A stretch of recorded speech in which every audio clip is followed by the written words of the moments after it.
Hi guys, this is Nishant Kotai and you are watching the NiKo show. Today we are going to be talking about Xbox and what exactly is going on with this uh, one of the other competitor for Sony, right? We have PlayStation, which on one hand is actually doing quite well when it comes to their sales numbers and all those things. And now, to be honest, both the generations have not been on their best foot, especially when you consider from PS5 up till now when the PS5 launched.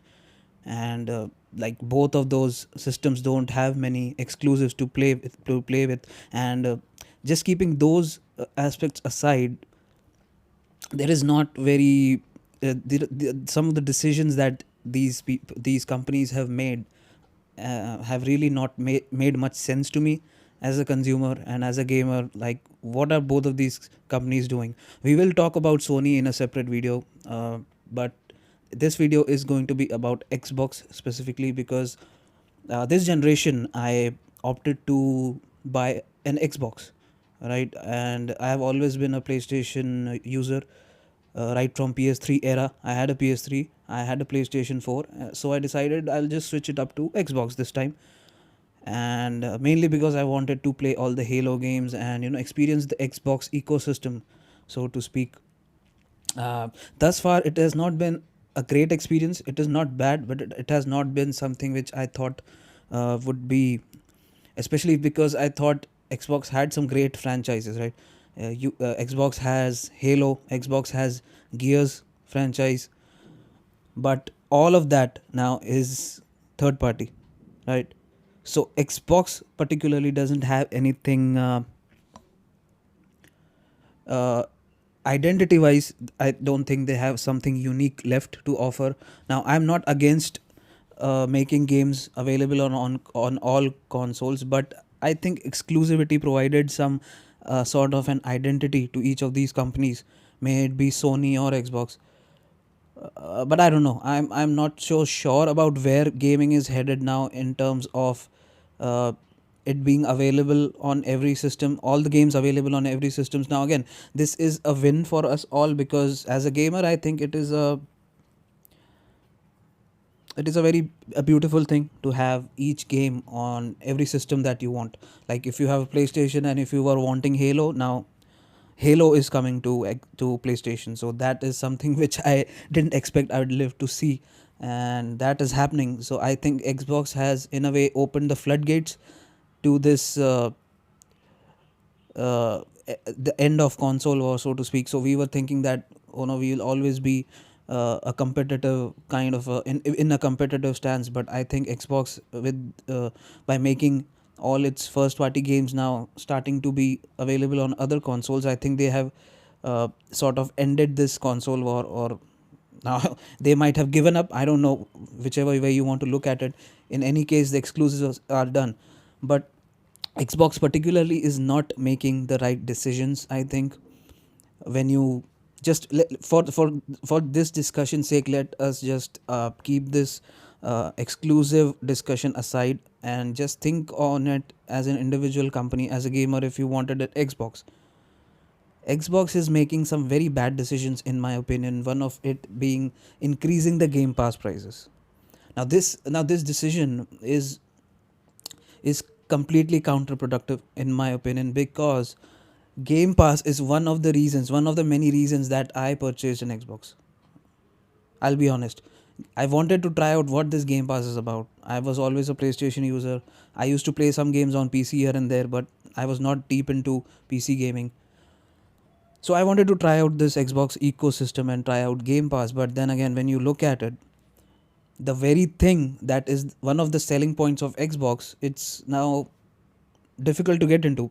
Because I'm not saying it's impossible, or neither am I saying it is something very gargantuan that you cannot even get into gaming for Xbox, but it has become very expensive. Now you might think, well, why are you crying about expenses? Why is it relevant to us? Well, because Xbox Game Pass was a selling point, and it was a very uh, economical way to experience all the games. So you don't have to you didn't have to break your wallet or break your budget to experience all the new games that you wanted. And there have been many instances where even I played a game on Game Pass, and if I liked that game, I purchased that game. So I was not under that camp where I just use Game Pass and then never play a game again. I tend to replay games a lot as I get older. In my younger days, I didn't used to do that because I used to be in the under the notion that I want to try as many games as possible. Right now, I am in a phase of life where I want to sort of replay the older games, especially when they are in a enhanced version. Like Witcher is 60 FPS now, 4K and all that. Then you have Metro Exodus with all bells and whistles running on Xbox in 60 frames. And basically, I just wanted to replay all those games in a better way. So Game Pass was a better option for me to try out those games, and then if I liked it enough, I even pay for those games. So that has become an extinct sort of a thing. Like they have sunsetted this use of Game Pass as something that you could try out for a month and then you can even buy those games. So the Game Pass price, increasing that price not only has hurt the selling point of Game Pass itself, but I think it has made many users distrust Xbox as a company, in my opinion, because I certainly don't trust Xbox that the next generation they can be sustaining themselves. Now, I'm not saying I care about their financials or anything. I'm not a economics guy. I'm just a consumer. But from a consumer point of view, if there is no competition between companies, if two companies aren't offering uh, good choices, then I think it's the loss of the consumer, right? So that is one of the pain points that I have with Xbox, that increasing the Game Pass price tags has certainly not helped us to trust them. And it seems to me like they are trying to burn the Xbox brand down. Now, this might be a hot take. I don't know. You might have to tell that in the comments, discuss that in the comments. But I personally think that these decisions are just hurting Xbox, and they will keep hurting Xbox. And I think, from my point of view, it may be a very pessimistic point of view, but I think Xbox is trying to burn itself down, and I don't know why. So that was the first thing that I wanted to discuss about Xbox and where it is currently. Second point that I wanted to discuss about this Xbox's current situation is canceling the exclusives. Perfect Dark gone. It started with Scalebound, by the way, back in the day, way back in the day. Scalebound was shown, cancelled. Fine, we can understand some games go through this turbulent life cycle and they get cancelled, and it hurts. It's sad. But then again, Perfect Dark cancelled. Now exclusives like Fable, we don't know where it is. We don't know how it will be, how good it will be. Then we have Gears again. Gears of War E-Day is going to be something which is very important for Xbox to nail, because otherwise, if they don't even have these flagship franchises being good releases, then I don't know what the point of Xbox is at this point. And so you have that. Then we have the Halo campaign Evolved coming out, which I am excited about. Anything Halo related is good, but I don't know if that is good enough to change the trajectory of Xbox's uh, journey at the moment. I don't know about that, but at least it is something to speak about until the next Halo game comes out. Now, Halo Infinite was a grand plan, but it didn't turn out to be that grand, and now they have to depend on Halo campaign Evolved to sort of bridge the gap between the next Halo game and Halo Infinite. So we'll see how that goes. So cancelling the exclusives has hurt them. Perfect Dark cancelled. Now that was one of the most important games I was excited about. It's cancelled. Tango Gameworks shut down. So what? So I don't understand, why did they acquire studios if they had nothing to show for it now? So they splurged all that money to buy Bethesda, and who can forget Starfield, right? I mean, what are they doing with Starfield? Nothing. So they did nothing about this, right? I just don't understand that. So all these acquisitions have amounted to video game cancellations, layoffs, and then they had to bring all the first party games to all the other consoles. or basically bring it to PlayStation to save themselves. So we are in a situation where I think we are back to square one. We are back to 2013 where Xbox One was turbulent. I think we are in that same time. Game Pass was a bit of a saving grace for them, but increasing the price sort of makes Game Pass irrelevant, and then having exclusives cancelled, having layoffs in the studios, I think that has also contributed very negatively to Xbox. So not only that, the third thing that we can say that hit the nail in the coffin for Xbox is the price of the console itself. Now the consoles are getting expensive. I'm talking about both the consoles, right? PS5 is also getting expensive, and Nintendo Switch was the second Switch is again too high priced. And then we have Xbox itself, that they increase the price for Xbox Series X. Now at this point the console is 5 years old, right? Now, do you think it is a good decision to increase the pricing for Xbox at this point in time where their sales are down? Okay, consumer trust is at all-time low, and on top of that, they are increasing the prices. Now, I can understand it has something to do with the silicon thing. I don't know what the conductors, the shortage of the conductors, I don't know, but raising the price just doesn't help Xbox. That is what I'm saying. Now I'm not complaining, I am just objectively stating that raising the prices of Game Pass, raising the prices of the console itself, so you have to shell a lot of money to buy the console. Once you buy the console, you think of buying Game Pass, which itself is expensive now, so you will say I'll just outright buy the game. Now, buying the games, there are no games to buy. The new games that are coming out mostly are broken. They take a lot of time to fix. If they are fixed, then sometimes they're not good, right? So you tend to play older games. So that is the current situation right now, where uh, things are quite jumbled up. The gaming is not as good as it was before. The golden time for gaming was up until 2013, I believe. After that, it has sort of gone downhill from there, but that's just a personal opinion. Now these were the three things. Now the fourth thing that I wanted to discuss about Xbox in particular, that I have observed, and this is my personal gripe, is that their exclusives, they launch their exclusives in 30 fps, most of them. Now I don't know about Outer Worlds 2, whether it was launched in 30 fps or not, but all their previous exclusives, talk about Starfield, Redfall, Hellblade 2, they launched it initially at 30 fps.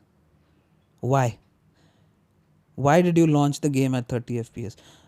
Now the reason why I'm asking this question is because later, when you see, now all these games are 60 fps, but at launch, when people are excited to buy the game, why don't you give them the best version of the game? That's just one of my questions to Xbox. Like, why didn't these things get launched with the best version? Like, give me Hellblade 2 at launch at 60 fps. They were adamant. In fact, I've seen many articles that said that Hellblade is meant to be played at 30 fps. Why should we expect games to be 30 fps? Now this is something of a personal gripe, so I don't think that everybody will be pissed at this aspect of Xbox, but this is something which I personally observed, and it has become quite irritating because I was excited to play Starfield, but it launched at 30 fps. So I didn't get into it for many months until they made it 60 fps, and even that wasn't stable. And then we had Redfall, which was anyways a bad game, but it was still 30 fps at launch, which made it even worse. Then you had the recent one is Hellblade 2, launched at 30 fps.